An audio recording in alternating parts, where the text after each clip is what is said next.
Più che fame, complimenti alla Roma, cioè una squadra che ha giocato veramente bene, ben messa in campo, ha aggredito su tutti i palloni. Io credo che questa è stata la nostra peggiore partita dell'anno. Mi dispiace dirlo, però purtroppo non siamo scesi in campo concentrati come al solito, non abbiamo mai giocato. A loro si è fatto male anche Caterini, anzi in bocca al lupo, speriamo che non è nulla di particolare e nonostante questo non abbiamo mai tirato in porta.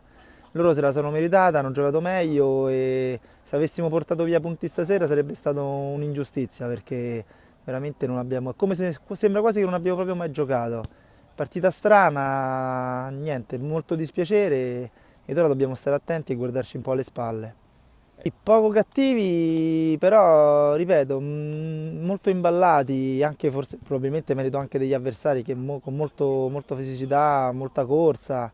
Poi un Seferi in grande forma, come al solito, è un grandissimo giocatore. E peccato perché stasera volevamo tornare a casa con 3 punti che ci facevano stare più tranquilli nelle prossime 2 partite, invece dobbiamo fare assolutamente punti la prossima col Progetim per poi l'ultima partita al Ciriaci giocarcela in un altro modo.